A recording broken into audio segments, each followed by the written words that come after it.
Hey guys, I'm Hardy Fowler. I'm a guest teacher here on Christophe's channel, and today we're going to draw, design, and paint a really cool sci-fi witch character. And I'll take you through my entire process from blank canvas to finished product. We'll cover a wide range of things from figure drawing to shape design to value painting, and even some really cool special effects and finishing detail stuff. It's going to be really cool, so hang with me for a while and watch a cool painting take shape. So this is part of this really cool teacher exchange challenge that Christophe and I are doing. It's this quasi-competitive thing where we both take the same project brief and we create the coolest character that we can from it. And then at the end, we swap videos on each other's channels. So it's like two pro artists going head to head.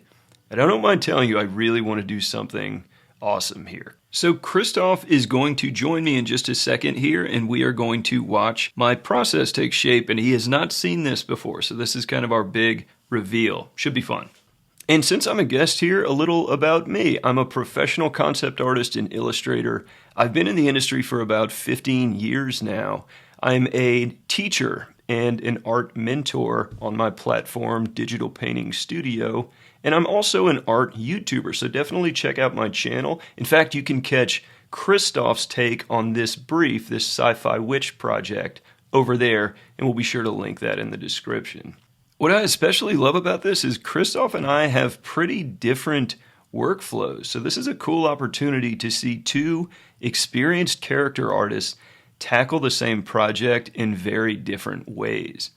So Christophe is joining me kind of live while we're watching this figure drawing get started. Thought it would be fun to sort of do this commentary while we watch each other's processes. So Christophe has not seen my image yet. This is like the veil of secrecy is lifting for the first time. I'm so excited, man. I've been very excited about this. I'm Yeah. going first, so I'm very nervous. But just starting with a gesture drawing, trying to establish all of that really important people painting part of this. I'm hmm sure you'll agree with this, but a character design and a character painting is kind of won or lost right here. Like if the figure drawing sucks, it's not going to work no matter how cool the rest of the design is. It's just never going to get off the ground. Oh So yeah.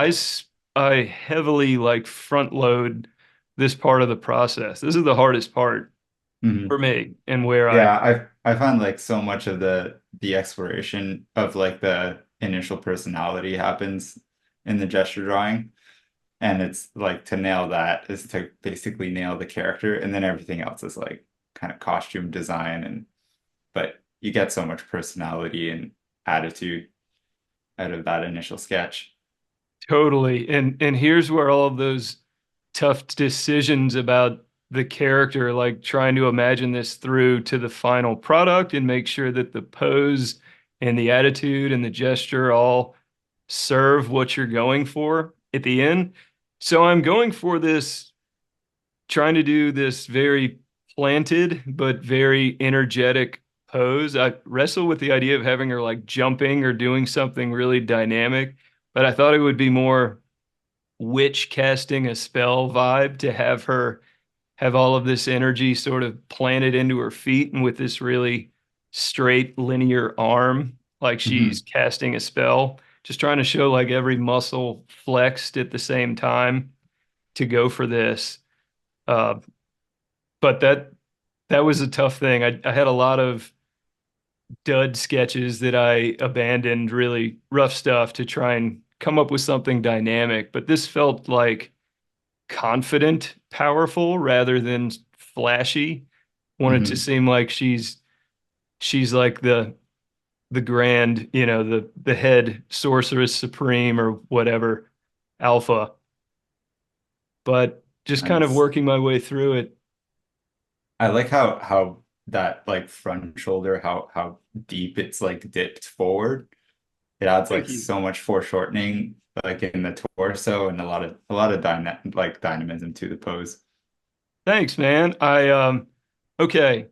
I'll share with you a trick of the trade that I use, but it's sort of cringy, is I just act this stuff out. Like I start a Yeah. QuickTime movie of myself and I just record movies that I instantly delete because they will never see the light of day. But then I kind Nice. of screen grab and, mess with it, liquefy it until it looks like the thing that I want. So that's sort of my hack for like a tricky hand pose. I think I did that on the Yeah. far hand here.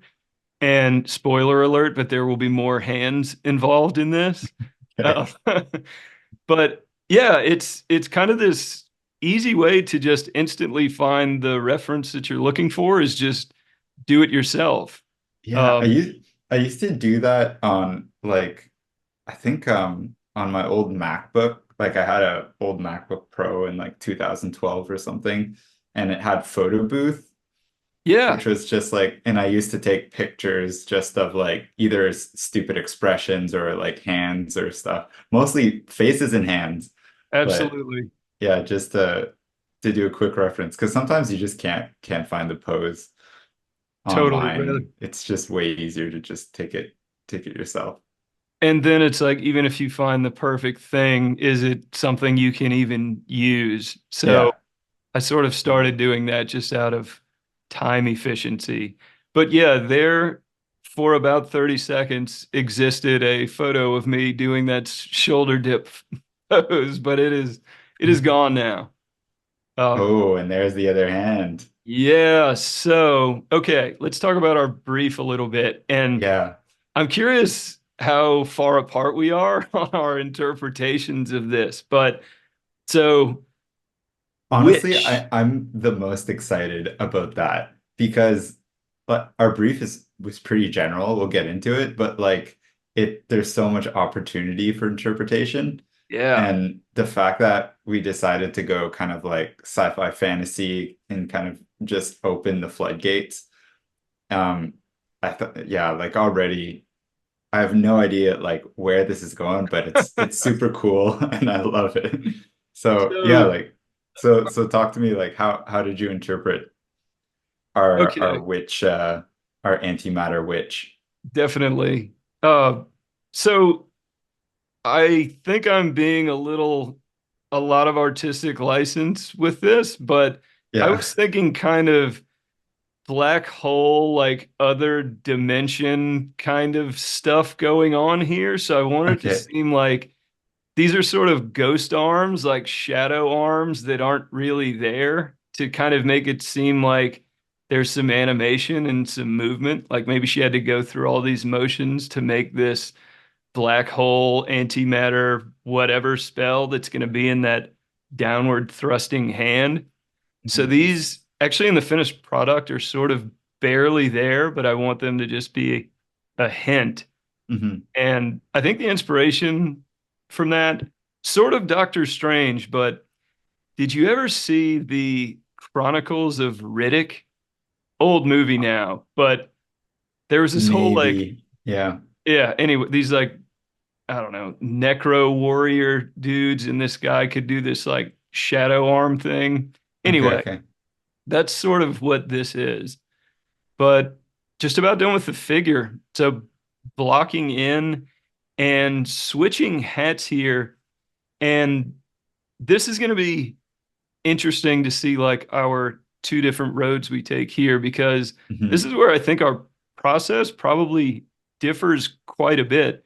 I like to design directly with shapes. So I Mhm. sort of on top of once I have my mannequin here, I just start making big chunky shapes to get my design figured out. So this is like one of those big Okay, yeah, yeah, yeah. changing hats part of the painting Mhm. that I really like because it simplifies things a little bit. Mhm. Like there's some weird stuff with working with silhouettes. Like for example, I have to cut out this hand that I've just covered up, and that's Mhm. kind of a pain. But it lets me just reduce it to shape design principles, sort of. Mhm. Like it simplifies it and it lets me see things pretty much immediately. which I really like. Like I instantly just know if I like the shape and the movement. Or I guess to put it another way, whenever I design with lines, I end up filling it in with a silhouette later, and I find I'm often surprised by something. Like it Yeah. looks heavier than I thought it would, or it's sort of gesturing in the wrong direction or something. So I Yeah, yeah, started yeah. doing this just to kind of skip to the important part, I guess. Yeah, And that it's makes stuck. sense. I was talking about that sort of struggle with one of my colleagues the other day, but just the struggle between designing with lines and designing with shapes. And in some workflows you start with one and then you move to the other to dictate the other one, and you're kind of like wrestling back and forth with that throughout the whole process. But what I find it really interesting that you're doing this for the clothing, but not for the body, which makes me think like I've always struggled with designing from shapes first when I'm doing anatomy, because there are so many like bony landmarks and stuff that you just need to get right, and it's so structural, where like clothing and stuff is more shape oriented. You can be a little bit more abstract with it, and so doing this approach makes a lot of sense.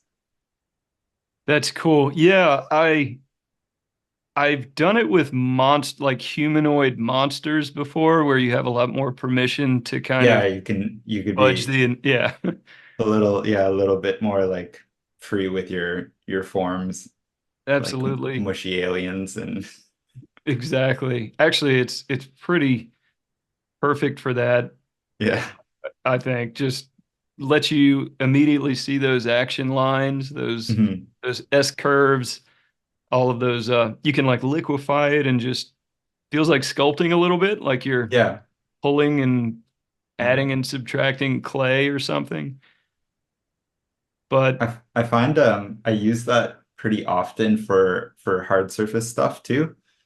And it seems counterintuitive because hard surface is supposed to be like so structural, built from like prisms and stuff. But I found starting with just shapes as if you're designing something organic, it really helps kind of push the design into something less predictable.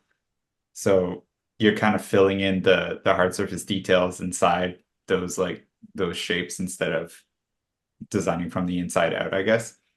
totally, no, great for spaceships and all kinds of symmetry tool applications. I'm loving this so far, by the way. Oh, Like good.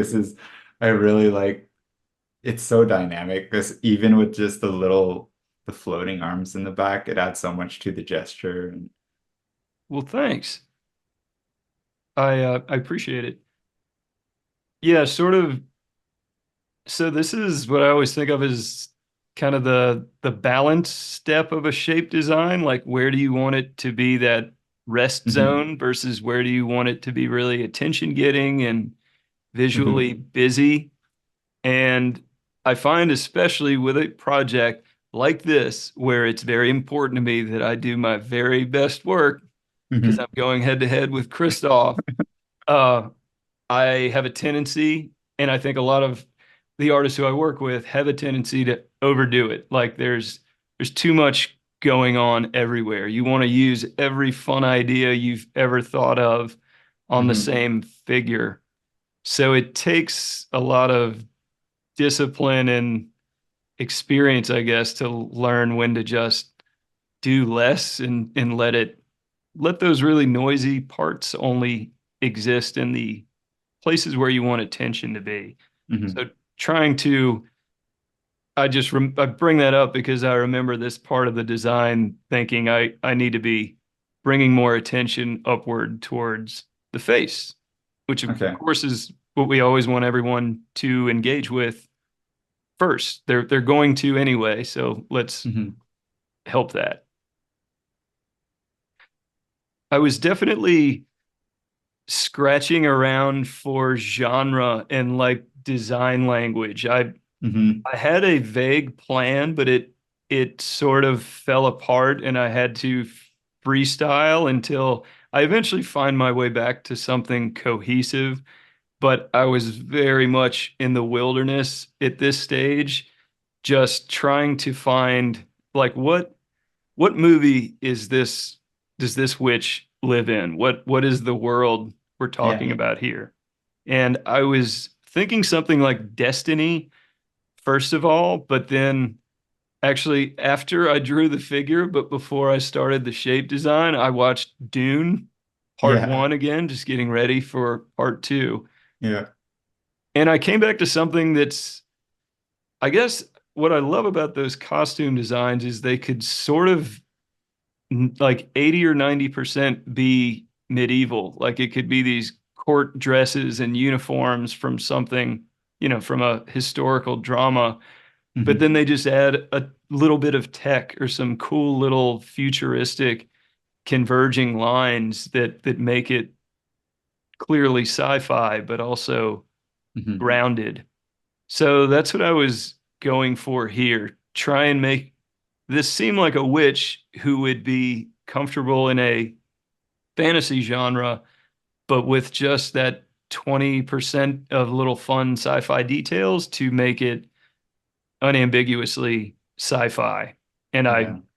I lean into that a little more later on to make sure it's very clear, but all I part of the think process. I think you're striking a really nice balance between that large areas of rest like on the with the fabric on the bottom and then having these small details like on the arm and up towards the head. It Awesome. just it's a nice like yeah, it immediately reads sci-fi and fantasy like that like that fine balance, but it immediately reads sci-fi. Awesome. That was the challenge. It So was are you separating your shapes out on like all separate layers? pretty much. There are a few that are sharing a layer, but you can see the layer stack is getting pretty large here. Okay, At okay. this stage, like I end up merging everything onto a single silhouette and kind of treating this whole thing like a sketch to paint over. Hmm. But I like doing that because I can play with values. Like I might change my mind and decide that the skirt should be white and her top should be black or something. So it's nice to Yeah, have yeah, yeah. those layers to just do quick, radical changes in value just to see what it looks like. Hmm. Okay, switching modes dramatically again. It's value painting time. And I think this is probably where our two processes diverge wildly. I mean, So this is just 100% you. This is I think you're one of the only people, maybe some of your students, but this has Hardy written all over it. yes, and I don't know why orange. I don't have a good answer for that. I start by darkening the whole silhouette with this very dark cyan color, and that actually has something to do with it because if it was human skin tones later, I would want that cyan to show through in certain areas and have it more like pink in certain areas. Hmm. But I really just found this orange color, painted value with it one day. I don't even remember, and I just have done it that way ever since. Yeah, it And just yes, I clicked. have I've unleashed onto the world this legion of orange value painting students over the years, but I like it. It Yeah, I mean somehow, yeah, sometimes you fiddle around like I fiddle around at least a couple nights a week just trying new stuff in Photoshop, playing with new blend modes, playing with new brushes, playing with like gradient maps and every kind of adjustment layer you could think of. And sometimes you just find something that clicks and that works for some one reason or another. And yeah, and it just sticks. Like it sticks for sometimes just a couple months, but sometimes it sticks and it becomes like your trademark sort of thing. And totally. like I've never tried painting like this, like doing this sort of like bright orange on a dark cyan. And I see how like I see why it works. Like the I find like the orange pigment is just it's so potent. Um and it kind of like it gives you like a good idea of those flesh tones because of I think the underlying redness of flesh. Um but at the same time like you convert it to another color later normally. So Yes, and definitely here too, but not normal. Sci-fi. yeah, Um, Spoiler, but like you no. get it. Yeah, like your value, it's I just find it like really cool how you can keep the subtlety in your value painting. Like the subtle sculptural changes in planes and stuff. Cool. Well, appreciate that. I've got opacity and flow very low most of the time, and what you can't Hmm. really see here is I'm tapping the stylus Hmm. repeatedly, just rapid fire to kind of build up tones. Like it's this layering thing where I you can see Hmm. the arm is still pretty dark, but the more times I wash over, the higher the key gets, and Hmm. that kind of lets me have a lot of control, which is good. And how I control value edges, which is my favorite part. You're such a master of that, is having those soft gradients, but also those really stark cuts like under the nostrils or the Hmm. inner corner of the eye, for example, or sort of like her shoulder armpit area here.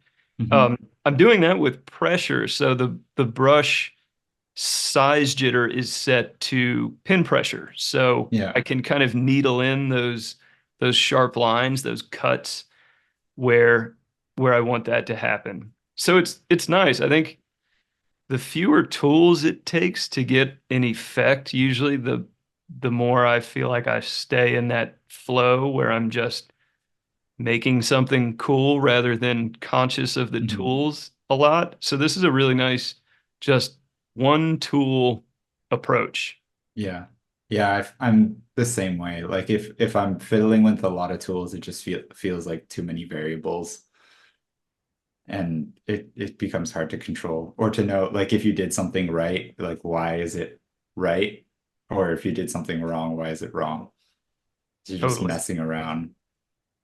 But I think something that's cool though is that you're not only using value, you're also using like saturation and chroma as a way of like not faking value, but like the intensity of the color feels like a lighter value, but in reality, like the value of that orange pigment is probably close to like a mid gray. You know, you're not Okay. going all the way to white. So it keeps your values compressed and it keeps that subtlety there without blowing out your highlights or See, perfect. That I love that because now I have a more scientific reason for why I use this color. Let's go with yeah, that. it's a really it's just a really cool method. It keeps things like it yeah, and then you change it to any other color and it still works. Like because it just keeps everything under control.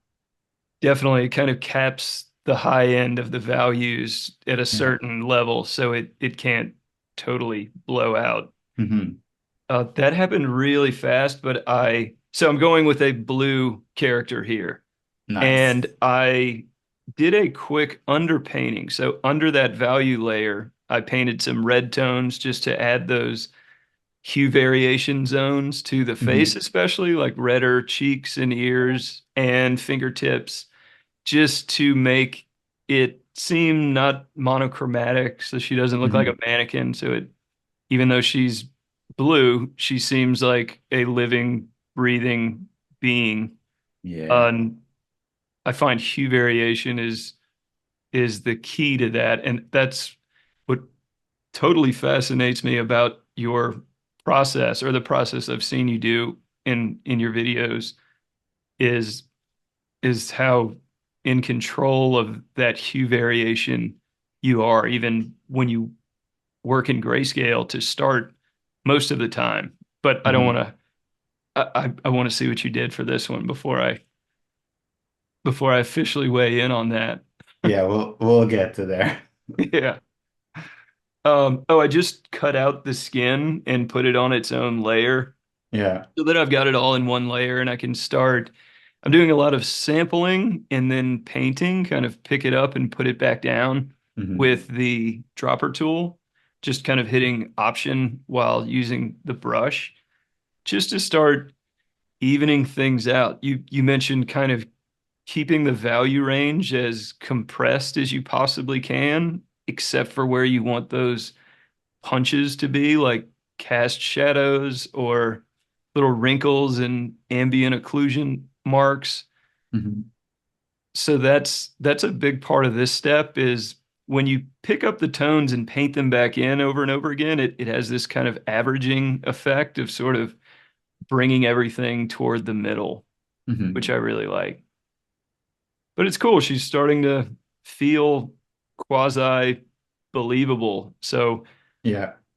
And you're getting like more and more of that appeal, which is hard to describe because it's like, um, I mean, appeal like from stylized work to realism and or like photorealistic works. It's just like if a if a portrait just sits well and is nice to look at. It doesn't need to be symmetrical or beautiful or whatever, but just like the more you're kind of like refining those shapes, the more appealing that portrait is becoming. And it's really like even like the small, like the bounce light you put under the eyes to just kind of like wash them out a little bit. It adds so much to the character and it's really cool to kind of see it come to life like that. that's awesome to hear. This is fun, man. It's I also nice to have you riding shotgun on this one. Yeah. I also really like just right now at the stage how like half your character is just a black silhouette and the other half is just like this like a very I mean like a realistically rendered like pale blue skin. It feels like ghostly and very like necro. That's awesome. That's kind of the vibe I started keying in on here for what I wanted her style and, what is she communicating? Hmm. What world is she living in? So that's really good to hear. And actually, we're a little under halfway done with the entire thing. And all of this time has gone into skin tones and, the Yeah. person part, the the clothing. I mean, there are a few parts that I fuss over for a while, but Hmm. that all seems to kind of fly most of the time. And I can lean on less is more a lot, kind of suggest and imply detail rather than really spelling it out. Hmm.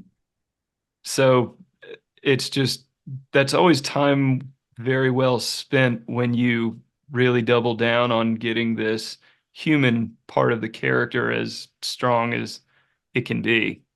Oh yeah. I mean, I probably spend like more like way more than half of any character on if I'm painting like anatomy, I Yeah. spend way more than half on the anatomy and the portrait and the hands and the actual and the skin because skin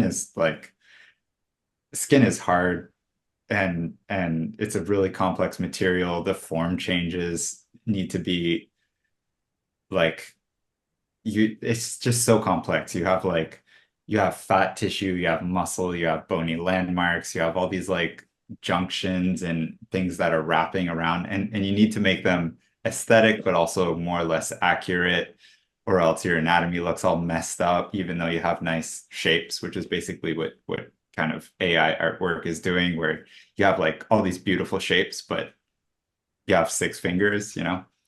Um, and yeah, so like I always spend a lot of time on anatomy and I see like it's mostly just because of the complexity and also just because I love working on it. Like I love working on the anatomy and on the skin tones and that sort of thing.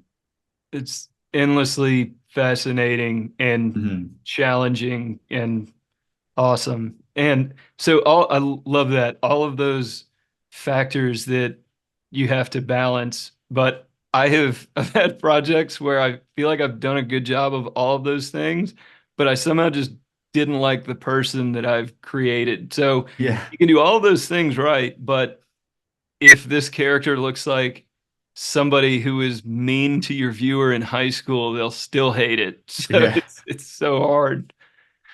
I mean, maybe you've done your job extra well if you can evoke that sort of sentiment through an illustration. That's a good point. So, I mean, depends what kind of character you're going for, but that's true. yeah. Actually, that's a really good point, is defining how do we want to feel about this character. I Hmm. mean, it's sort of sad but true, but I think probably the majority of the time I'm doing character concept art, it's just we want it's a little superficial, right? It's like we just want to be like, oh, cool, space witch. But Hmm. that's a little bit where the humanity ends. Hmm. There's not much more to it than that, which is why I think you know, character artists in general, I think probably tend to fall into relatively middle of the road attractive stereotypes for Hmm. their base a little bit. But Hmm. what's really interesting is those NPC character designs when it's not a hero or a villain, but just a human, the person who gives you a side quest. That's Hmm. always my favorite. Uh, Sort of like with hard surface design, instead of designing a futuristic fighter jet, like doing the garbage truck or Yeah, something, yeah, it's yeah. it's just somehow more interesting. But I'm I'm getting off into the weeds here. No, that's fine. I mean, I haven't I've been really caught up in just trying to get like I mean, I work a full-time job in a studio and the time I spend outside of work is split up between studies and practicing stuff and creating content for my Patreon and my YouTube and that sort of thing. So wherever I can, I try to like do the less generic stuff or ch and challenge myself in that way because like my comfort zone is what you see like on my Instagram or on my YouTube, um and yeah, like to create those like side characters which is outside of my comfort zone, it's playing a lot more into caricature and storytelling and the humanity of the character and less just the aesthetic of them. And it's really challenging. Like I've done that on a couple projects in the past, for more like stylized concept art. And it's some of the funnest work that I've ever done because it's just like you just dig into the symbols and the iconography and the storytelling and and you get away from that like, oh, is it just beautiful according to, Pinterest? Right. Um, Not That's to say that it's bad, like that the no. nice stuff is bad. It's just Beautiful people are yeah. beautiful, but they're Yeah. And I love drawing them. So yeah. like it's just It's a it's fun hard either way. it's a hard thing to not do weirdly. Maybe Yeah. when you've re, you know drawn so many beautiful characters, it's sort of Hmm. a rut you lean back into, and it can be hard to kind of know which way is forward if you're not making the character more beautiful. Hmm. Weirdly, interesting challenge. And I I'd think love to see some of that stuff you've done if it's publicized. I um I think it's on ArtStation somewhere. It might have been posted by the old company. I'll pass it to you. Nice. Um, but I think also to search for appeal when like if you're doing an appealing character, you're sort of idealizing certain aspects of them. And if they're a better than average looking person, then you'll probably idealize those factors and they'll end up beautiful. And if they're less than beautiful, then you're idealizing their sort of like ugly factors, I guess. Yeah. So you'll turn ugly people into like monstrously ugly people, or elderly people into monstrously elderly people, or babies into the most baby you can, like you're kind of exaggerating those features. So I guess that's why like a lot of video game characters are either like super pretty, super jacked, super old, super young and stupid, or they're kind of just like the most extreme versions of the archetype. Yeah, absolutely. That's sort of a concept art axiom, I think, too, Hmm. right? Just whatever this thing is, crank it up to 11, like make it as emblematic of itself as it can be. Yeah. Because there is like, I mean, like poetically speaking, there is something beautiful about the mundane and the average, but as concept artists, like I'm trying to push things that I really find beautiful and I find appealing, like the way I see the world, the way I see shapes and colors and materials and that sort of thing. So I try to make everything that, I'm trying to communicate that and not just the the everyday average thing. That's awesome. So, wow, I This is feel really like coming along, man. it sure goes fast when I speed it up 6 times for sure. Yeah. Oh, and by the way, like multiple sittings here for sure. These always have the impression of being this super linear march from blank canvas to just very polished finished product. And Hmm. that's not at all what's going on here. I think there's probably 5 separate sittings for this whole painting. And I Okay, actually think okay. I kind of can't really see it objectively anymore after a few hours. So I need to Okay. do that. Oh, and just FYI, I think it's like 6 hours and change kind of total paint time on this. Just saying that Okay. because I always get asked like how sped up and how long did this Hmm. actually take? But yeah, after all that skin tone work, we're finally doing some costuming. And so trying to do a lot of less is moreing here by defining these pieces of ornate armor and clothing more by these bits of Hmm. gold trim and piping. In fact, I end up with very little actual cloth, foldy cloth rendering in this because I lean so heavily on this linear gold trim device Hmm. that I really like actually, and it seems to fit this weird genre. I like the way the blue and the gold are interacting too, Hmm. but it was also just a time saver, a way to not get bogged down in rendering details, Hmm. which is such a trap, right? That's rendering things to death, kind of getting stuck in a corner of, I love that trap. oh, do you? That is where I sleep well. That's awesome. Yeah. But I mean I get what you're saying. I love rendering. So it is, I mean, professionally speaking, if you need to get something done for in a certain time, it can definitely be a trap like that you can waste hours on. But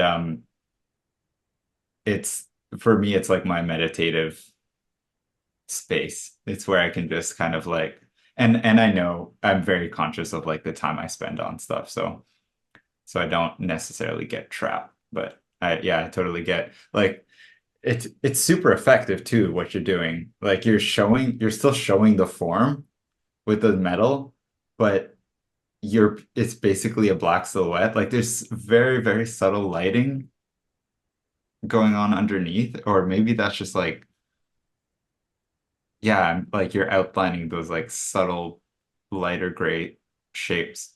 But like the lighting on your gold and like the placement, the angle of them is showing the form of the body, which is it's really cool. It's super effective. Thanks, man. I'm basically just drawing lines, and you nailed it. Like the shape that the lines are defining is everything. Yeah, like And contour. yeah, right on.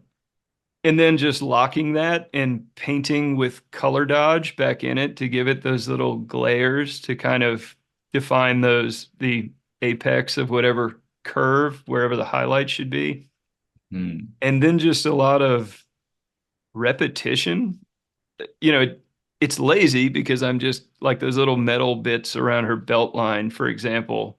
I Mhm. just straight up copied those, but I think it looks better that way. You know, they're identical repeating patterns, and we see patterns so clearly. So Mhm. perfect parallels, things that have that perfect geometry that digital painting apps make so easy to do with a little Mhm. using the right tool. It really it is lazy and time effective, but it's also looks better, I think. Yeah. I mean, if it works, it works. That's it. And no, I rendering totally. It's like knitting or whittling or something. It's this sort of zone out Zen experience. Mhm. And but what the trap I was talking about is I'm curious if this ever happened to you at any stage in your development as an artist, but where you get to the end of an extremely detailed painting and you realize somehow it's dead in a certain way. Like you liked the sketch better, but the Mhm. rendering, you somehow like polished all of the life out of Yeah. it. And Yeah. I kind of realized that most of my art heroes were barely rendering. It all looked like brushy and effortless and loose. So Mhm. I have in more recent years tried to be that more like render exactly as much as you need to make it feel realistic and communicate what you want, but then right up to that line, try and keep things as loose and brushy, get it done with as few marks as you possibly can, kind of walking that line Mhm. between realism and expressiveness. Mhm. Like, Yeah, I think I mean I remember going through that multiple times, like not just once or twice, but like dozens of times throughout my development as an artist. And I think a lot the reoccurring thing that I found is that often when I was over rendering, as in over detailing certain aspects of the painting or the illustration, and it was like killing the overall read of the illustration, either making it feel flat or dead, or I was losing shapes. It's because I was always compromising something more important. So I was either compromising the shape design, like the overall shape design. I was either compromising the composition, so where the focal point was. So if I like in your piece, for example, if I rendered the feet to death and I didn't render the head properly, then the composition isn't putting the focal point where it needs to be.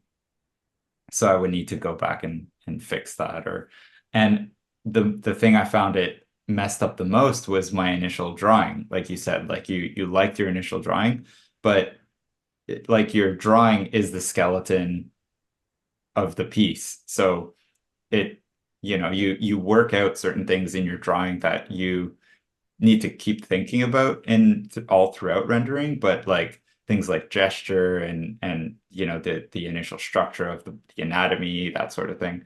Um, like you can't lose sight of that once you start rendering. or wants to start lighting or adding materials or stuff. So that's what I found I was always compromising on. And over the years, I just learned to kind of like take a step back every once in a while and make sure that all those other more important factors were still solid as I kept rendering. And you can use tricks like, pulling up the navigator like you have on the side to make sure that the overall thing is working, making sure that your values are right if you have like a black and white version or a layer where you can just like toggle on and off black and white, and a bunch of other stuff. But yeah, it's a constant like I mean, I think actually over the years I don't render as much. Like if you look at the actual how crisp and final my stuff looks when you zoom in, it's actually pretty blurry. I only keep the kind of focal points and things that I really want you to pay attention to be solid and really crispy. But yeah, I think my stuff is becoming more and more like unrendered Yeah, in a way. that totally. That is my like definition of mastery has changed over the years Mhm.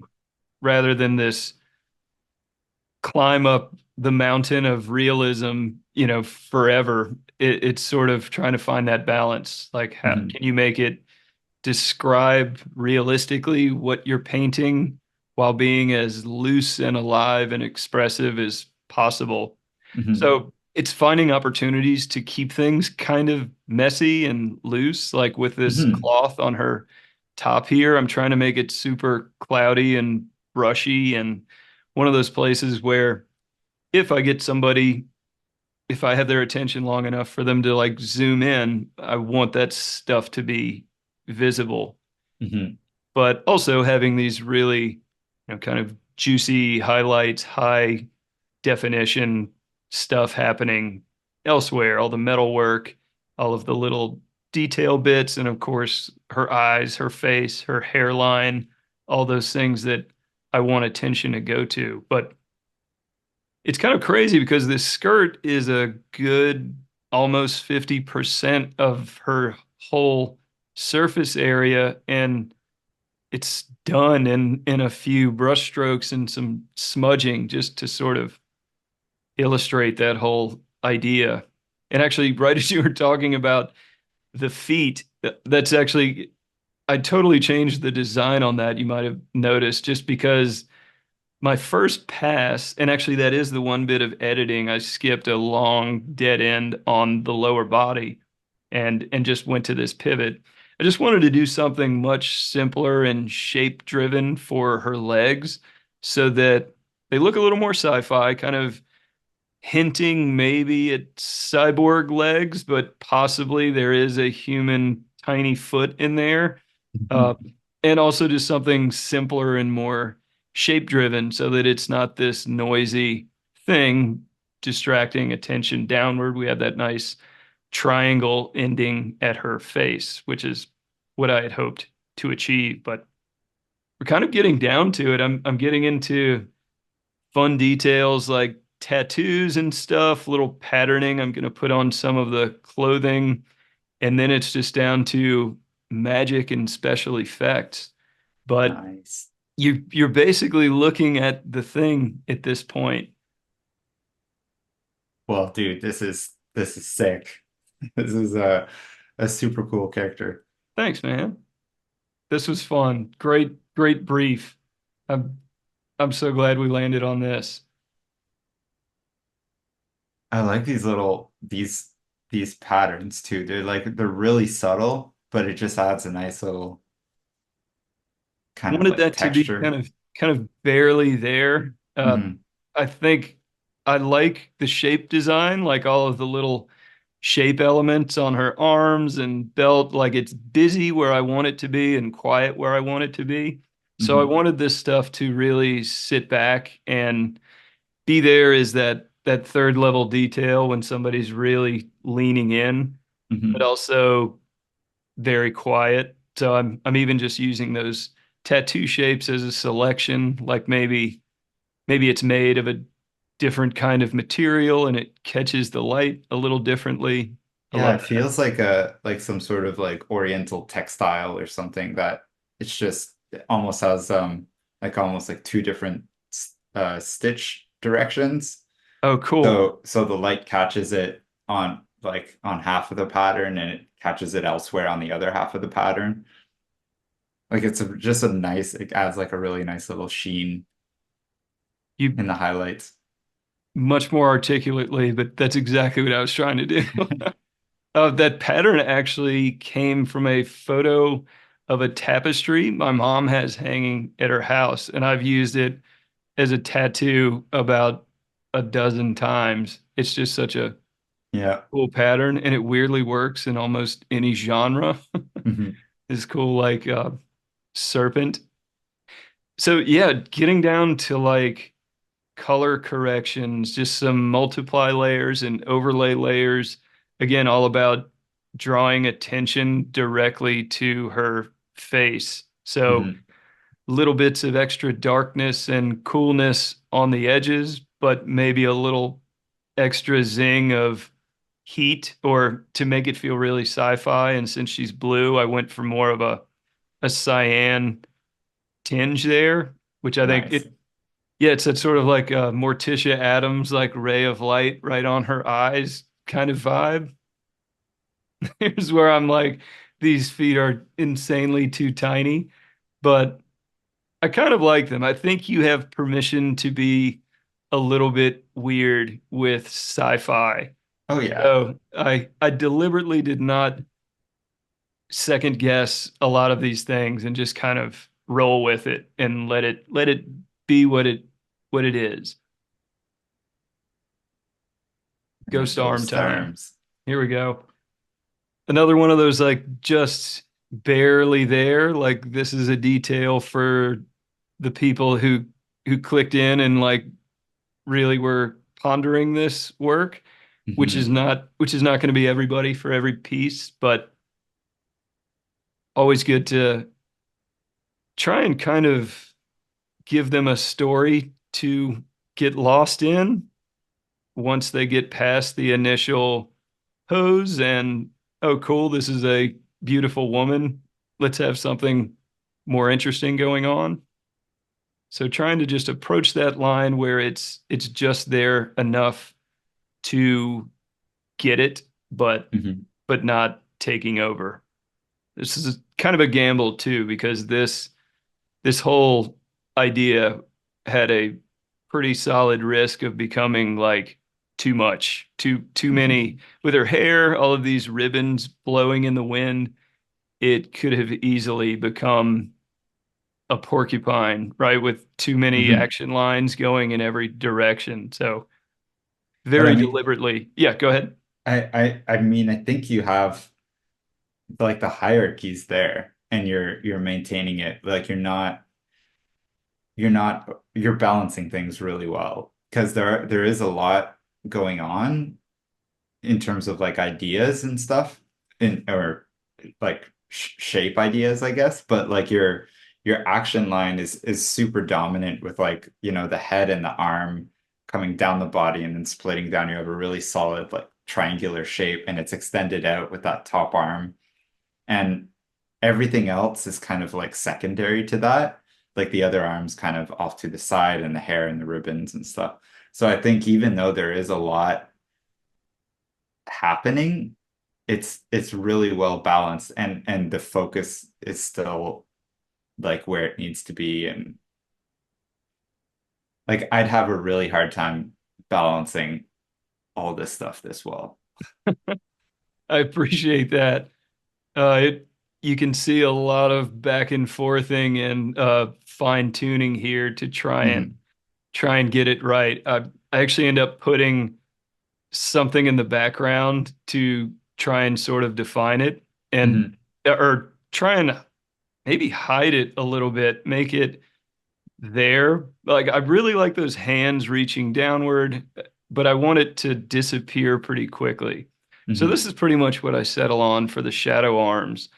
And now we're just getting into like magic and special effects, like what spell is being cast around this very important downward cast hand. And just going with concentric circles, which it's such a go-to for sci-fi because for some reason the simpler the geometry is, the more, I don't know, complex you can imagine it might be. It seems like it could be Yeah. futuristic if it's impossibly simple, or at least that's what I was banking on here. Oh, here are my Hmm. like J.J. Abrams lens flares where I just do a motion blur on a photo of a city, set it to color dodge, and then just reveal it a little bit on a mask. So there's a fun That's little that's a total new hack. trick. Yeah, man, write that one down. It's pretty convincing. It Uh, is. so there Oh, we have. This sick. is basically my final. Nice, man. Thanks, dude. Oh, so cool having you check this out. We see a lot of the same things, which is This is really super cool. cool. Yeah. I'm really I'm super stoked on how that turned out. Oh, thanks, man. This was fun. Great assignment, and I cannot wait to see what you come up with. So let's check out yours next.